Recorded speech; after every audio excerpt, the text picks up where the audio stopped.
내 손이 선을 베풀 힘이 있거든 마땅히 받을 자에게 베풀기를 아끼지 말며 내게 있거든 이웃에게 이르기를 갔다가 다시 오라 내일 주겠노라 하지 말며 내 이웃이 내 곁에서 평안히 살거든 그를 해하려고 꾀하지 말며 사람이 내게 악을 행하지 아니하였거든 까닭없이 더불어 다투지 말며.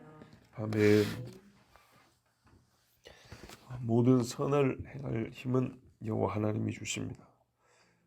더구나 여호와의 지혜를 갖고 있는 너, 네손 그러죠. 너는 하나님께서 길을 평안히 지켜주셨고 걸려 넘어지는 일이 없게 하심으로 복을 받았어요. 그건 이제 그 사람이 나라고 하면 내가 과연 그 선한 일을 행할 능력을 받을 자격이 있냐, 권리가 있나? 그렇지 않습니다. 하나님이 주신 능력의 선물을 받았단 말이에요. 그런데 여기서 그렇게 비천하고 미천한 나에게 하나님이 남에게 선을 베풀 힘을 주셨는데 또 상대는 받을 권리가 있거나 자격이 있거나 하나님이 선을 베풀라고 명한 그런 해당 사항이 있는 사람이에요. 보세요. 마땅히 받을 자라 그러잖아요. 그런데 나에게 마땅하지 않은 능력을 주셔서 나는 그걸 갖고 있고 내 눈앞에 마땅히 내 손으로부터 선을 행할 것을 받을 자격이 있는 사람이 있다면 그에게 선을 행하는 것은 해야죠. 안 하면 죄가 되는 겁니다. 여러분, 사람의 지혜는요, 우리가 지금 지혜 이야기하고 있잖아요. 지혜는 선을 행하면서 테스트 받는다는 것 아셔야 됩니다. 지혜는 말이죠, 학교 시험지처럼 IQ 테스트처럼 그런 문제지로 테스트되는 게 아니고 선을 행하면서 테스트 받습니다. 마땅히 선한 행실의 결과물을 받을 사람, 예를 들면 성경에 객과 고아와 과부, 또 억울한 일을 겪고 있는 사람, 강도 만난 사람, 울면서 잘못했으니 도와달라고 하는 사람, 또 굶주린 사람, 이런 사람들 모른 체하고 지나가 버리면 이거는 악한 짓입니다.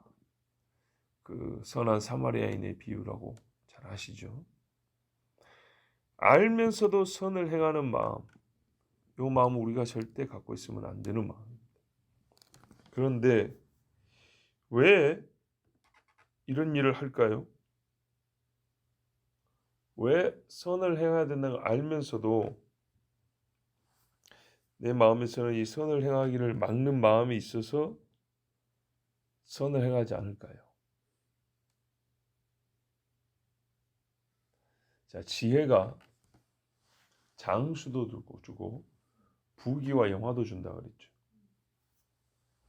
근데 참 이거는 순환적이긴 한데 우리가 지혜는 윤리적 성질을 갖고 있다 그랬어요. 근데 보세요. 지혜로운 사람이라고 불려지는데 남에게 선을 행할 일을 스스로 막는 마음이 있다. 그러면 이 사람은 이미 지혜를 잃었거나 지혜가 손상되었고 아니면 지혜 있는 척했던 사람입니다. 우리가 지금 뭔 이야기를 듣고 있냐면 이 지혜가 빼앗기지 않냐고 소멸되지 않게 하라. 지금 이 말씀을 듣고 있는 중이거든요. 한참 지혜를 가져야 한다, 받아야 한다, 이런 유익이 있다 하다가 그런데 그 지혜를 놓쳐버리면 붙잡고 있어야지. 지금 이렇게 말씀을 듣고 있단 말이에요.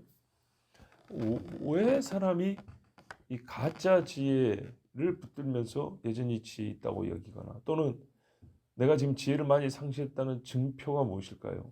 바로 이런 일들입니다. 지혜로운 사람은 절대 이렇게 안 합니다. 왜? 내가 어떻게 해서 이 부를 갖게 되었는가? 또 이 부는 어떤 성질이 있어서 그 성질대로 써야 되는데 그게 바로 매우 윤리적이란 말이에요. 우리의 도덕적 행위에서부터 당장 지혜는 나타나야 된단 말이에요. 근데 지금 이걸 못하고 있어요. 마땅히 받을 자에게 나는 은혜로 받아놓고도 그걸 나눌 줄은 몰라요. 이 사람은 이미 지혜를 많이 잃어버린 건데 안타깝게도 지혜를 잃었다는 걸 잘 몰라요. 왜 이런 지혜를 잃어버린 일들이 발생하냐면 마음이 뭔가 달라졌기 때문이죠. 성경에 보면 가장 유력한 사유를 하나 가르쳐 줍니다. 야고보서 4장 13절에서 17절에 보면 들으라 너희 중에 말하기를 오늘이나 내일이나 우리가 어떤 도시에 가서 거기서 1년을 머물며 장사하여 이익을 보리라 하는 자들아 내일 일을 너희가 알지 못하는도다. 너희 생명이 무엇이냐 너희는 잠깐 보이다가 없어질 안개니라. 너희가 도리어 말하기를 주의 뜻이면 우리가 살기도 하고 이것이나 저것을 하리라 할 것이거늘 이제도 너희가 허탄한 자랑을 하니 그러한 자랑을 다 악한 것이라. 그러므로 사람이 선을 행할 줄 알고도 행하지 아니하면 죄니라. 아멘. 자, 이 마지막 부분에 선을 행할 줄 알고도 행하지 아니하면 죄니라 그랬어요. 지금 그러니까 27절은 죄지요. 지혜가 없는 행동입니다. 왜 이런 일이 일어나냐 했더니 맨 처음 13절에 이런 말이 있어요. 이익을 보리라 하는 자들아. 이게 문제입니다. 선을 행할 줄 알고도 안 하면 죄다 할 때 그 앞에 그럴듯한 다른 이유를 들어주면 조금 우리가 이해하기는 쉬웠을 거예요.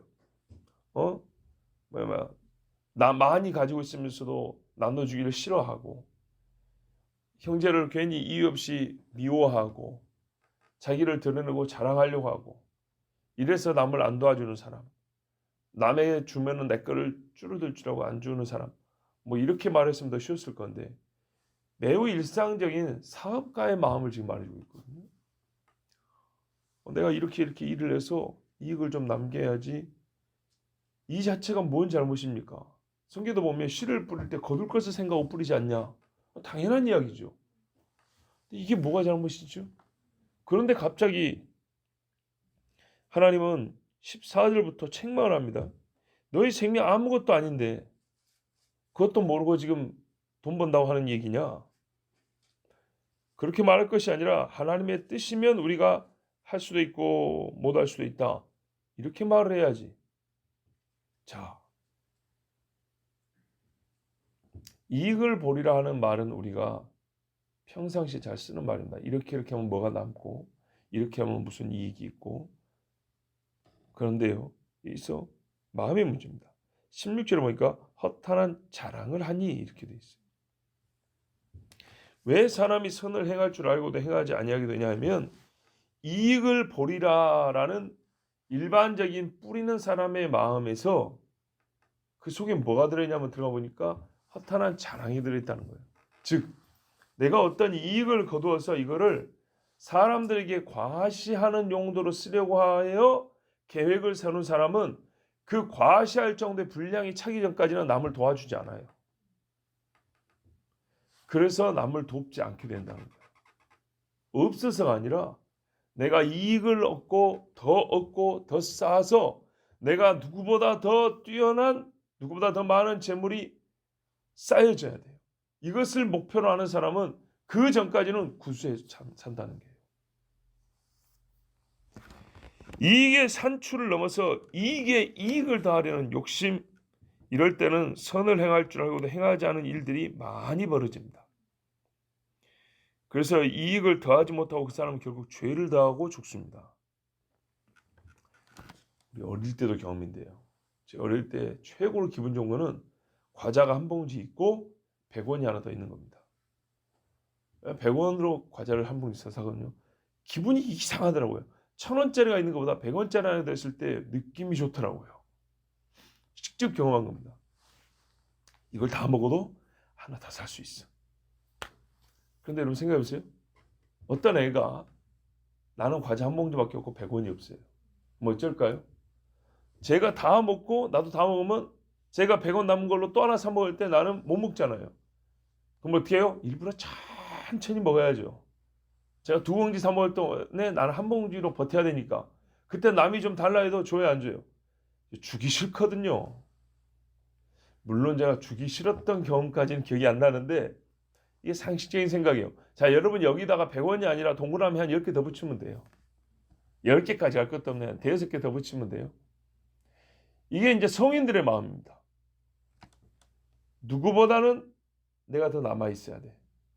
그래서 나보다 더 있는 사람과 비교를 하기 때문에 나보다 없는 사람한테 비교하면 내가 훨씬 나은 사람인데도 도울 줄 몰라요. 그럼 어떤 사람이 지혜로운 사람이냐?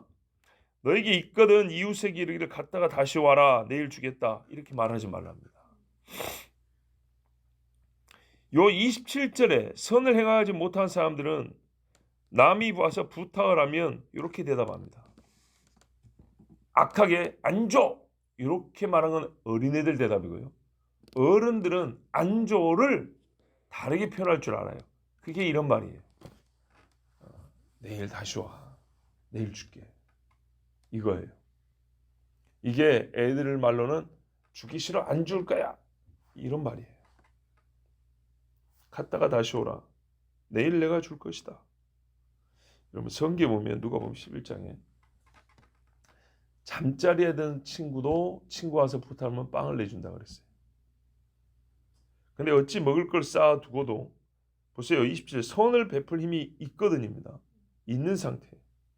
근데 무슨 이유로 내일 오라 그럴까요? 자, 이웃에게는 지금 물건이든 먹을 거든 옷이든 뭐가 필요하고 나는 있어요. 있는데 왜 내일 오라 그럴까요?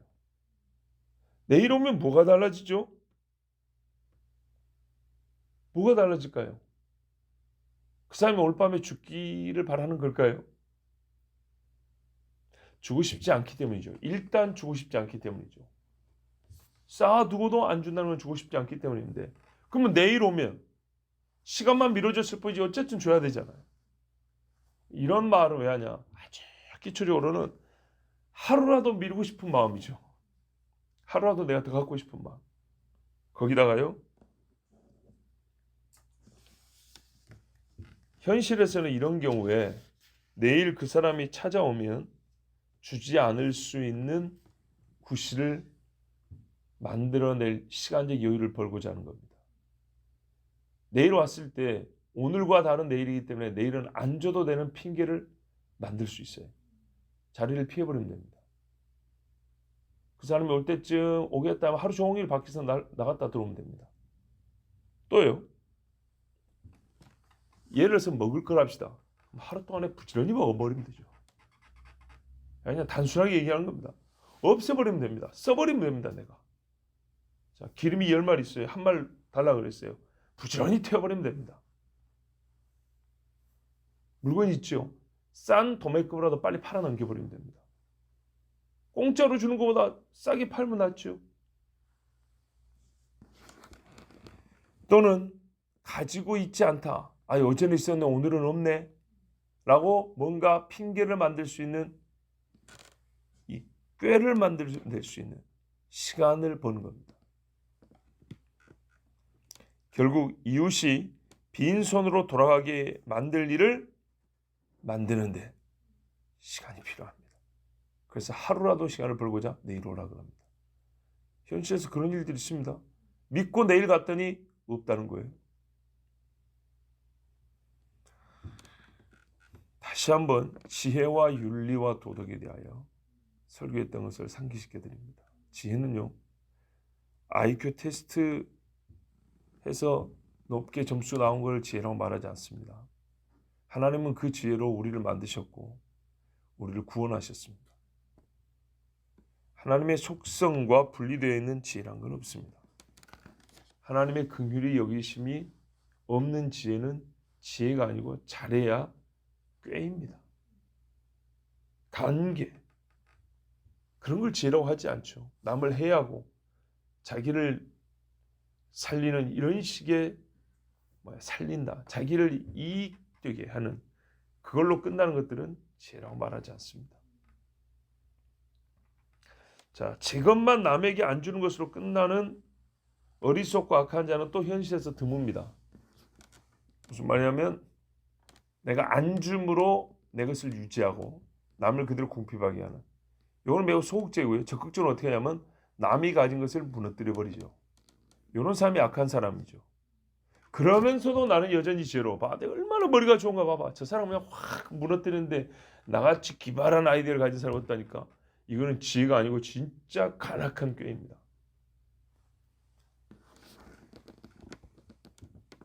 (29절) 보세요. 내 이웃이 내 곁에서 평안히 살거든 그를 해하려고 꾀하지 말며. 할 수 있다면 타인의 소유를 무소유로 만들어버리는, 무슨 뭐 불교인도 아니고요. 또 내가 더 많은 것을 갖기를 원해서 타인에게 손해를 끼치는 생각들을 만들어냅니다.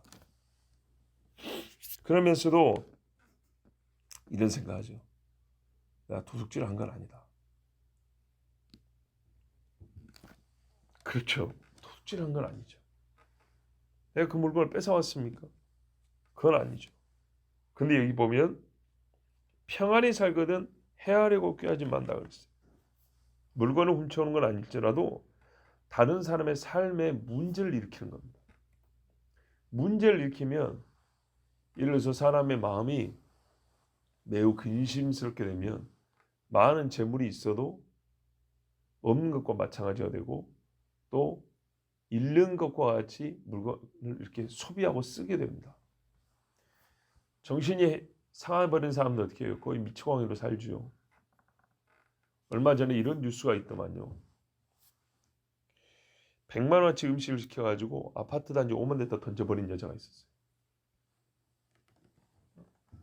엘리베이터 안에 음식들이 가득해요. 그러니까 배달 오면 그 즉시로 복도에다 던져버리고 아파트 밖에 던져버리고 엘리베이터에다 던져버린 거예요. 100만 원치를. 기가 막힐 일이죠. 만약에 이 여자와 같은 심신 상태를 누가 만들었다면 100만 원치 음식 시켜서 그런 짓만 하겠습니까? 예를 들면 뭐 집에 있는 옷은 나만 하겠습니까? 막 찢어버리고 막. 누군가의 마음을 해롭게 하면 그 사람은 손에 붙들고 있는 거 무의미하게 됩니다. 가치 없게 바뀌어버립니다. 이런 식으로 해서 타인이 나보다 떨어지게 하고 내가 그보다 높아지게 하는 이런 짓 하지 마라 그랬습니다. 스스로는 내가 이렇게 지혜로우면 그건 지혜가 아니고 뱀의 관계와 같다는 겁니다.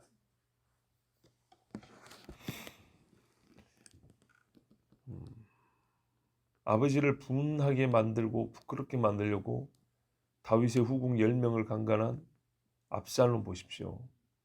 아이도벨의 괴계라고 그랬지 아이도벨의 지혜라고 하지 않았습니다. 사람이 남에게 해를 주는 것은 최소한의 경우 험담에서부터 최대한의 경우 거대한 사기, 완전 거렁뱅이로 만들어버리는, 그리고 살인 강도질까지. 어떤 그리스도인이 이런 생각을 하랴 싶겠지만 여러분, 타락한 자에게는 불가능한 죄가 없다는 사실을 아셔야 됩니다. 가인이 아벨을 죽인 것을 생각하십시오. 아담의 아들입니다. 지금보다 훨씬 덜 악했던 세대의 이야기입니다. 또 다툼이란 것이 말이죠. 30절 보세요. 공동체에 내가 속해 있기 때문에 때로는 내가 원하지 않아도 연대성에 의해서 어쩔 수 없이 가다하는 경우가 있을 수는 있어요. 그 스포츠 선수들이 싸움이 일어나면 우르르 몰려 나오잖아요. 원래 앉아있던 애들은 싸울 마음이었는데 동료에 대한 의리 때문에 그냥 나와가지고 포면을 잡고 있는 거예요. 그래서 우르르 몰려 나온 거예요. 실제로 주먹질 잘 안 합니다. 근데 그때 안 나가면 나중에 너 의리 없는 놈이라고 겁나게 욕을 먹어서 할 수 없이 뭐 막 성질 나같이 와 이러고 분위기 잡는, 이게 소위 스포츠계에서 문화입니다. 별로 좋은 건 아닌데 그렇습니다. 그 연대 의식에 의해서 할 수 없이 가서 서 있는 경우, 이런 경우가 있을 수는 있어요. 근데요, 우리 지금 30절까지 이 말씀은 개인의 문제입니다. 사람이 내게 악을 행하지 아니하였거든 까닭없이 다투지 말라. 먼저 이유 없이 다툼을 일으키는 일은 절대 없어야 됩니다. 다툼이 발생하면 사람의 지혜는요 손상을 입습니다. 감정적으로 이렇게 격해지면 지혜가 발동할 틈이 거의 안 나와요. 여러분, 지혜라는 게 말이죠, 온실 속의 화초와 같이 이 온풍에만, 순한 바람에게만 향기를 날리는 것은 아니에요. 아주 격한 바람에도 향기를 멀리까지 날릴 수 있는 게 지혜예요. 그런데 내가 만든 바람에는 지혜가 잘 날아가지 않아요. 스스로 만든 죄의 상황에서는 지혜가 이미 오염되어 있어서 날아가는데 썩은 냄새가 나요. 남이 만든 다툼의 상황을 해소하는 데는 그 다툼이 소문나는 소리와 함께 내 지혜가 함께 증거되는데, 내가 만든 다툼의 상황에서는 내 입에서 아주 썩고 고약한 냄새가 나요. 지혜가 안 나옵니다.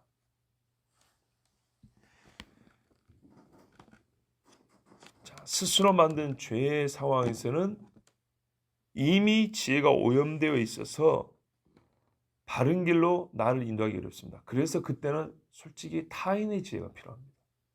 내가 떨어져 있고 내가 더러워져 있을 때는 떨어지지 않은 상태에 있는 지혜자가 나에게 지혜를 들려주고 끌어주면 내가 다시 지혜 상태로 가기 쉬운데, 스스로 타락한 상태에서 일어나 보겠다, 이거는 거의 불가능합니다.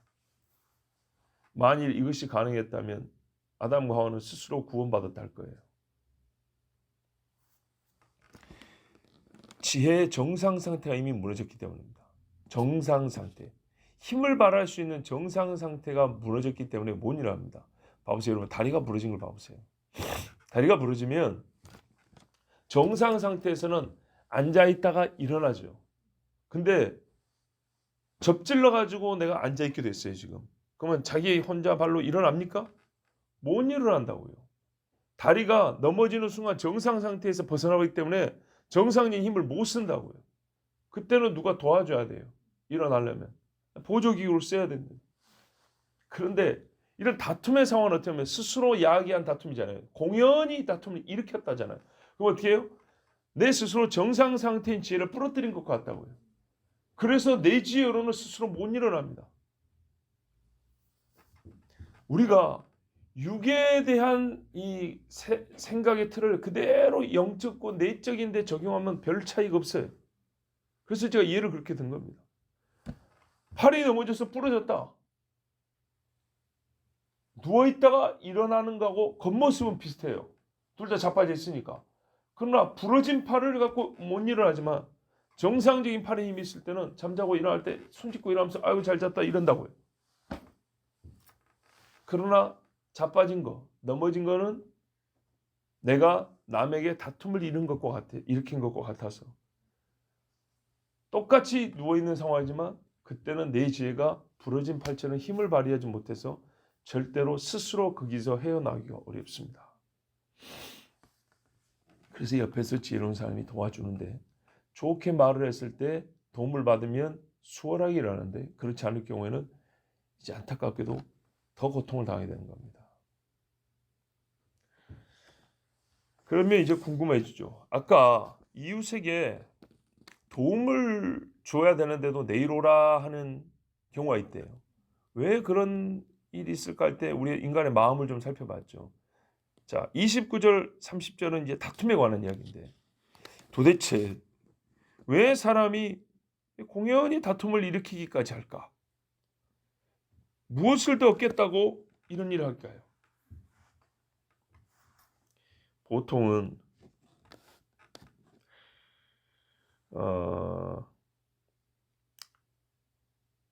무엇을 더 얻겠다는 진짜 그런 생각으로 재물을 이렇게 잘 안 주죠. 그리고 내가 뭘 갖고 있다는 걸 과시하고 싶고 이거를 잃지 않기 위해서 남에게 또 재물을 좀 안 주는 경우가 있다 했죠. 이익을 보리라 허탄한 자나 이렇게 말했잖아요. 이게 다툼에서도 사실 그대로 적용이 됩니다.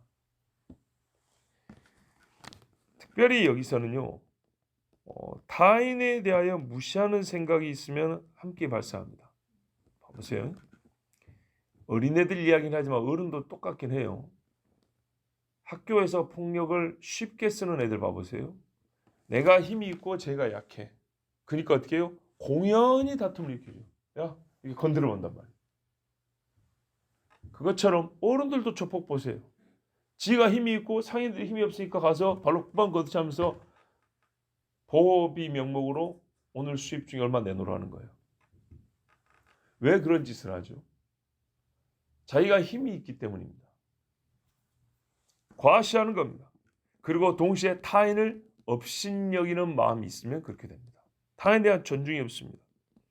돈이나 힘이나 권력이나 미모나 지식 이런 것들로 주변에서 남보다 더를 말할 수 있다고 생각하는 사람, 내가 그 사람보다 더 있다라고 이렇게 말할 수 있는 사람, 또 실제로 많다고 생각하는 사람들이 주로 이런 짓을 합니다.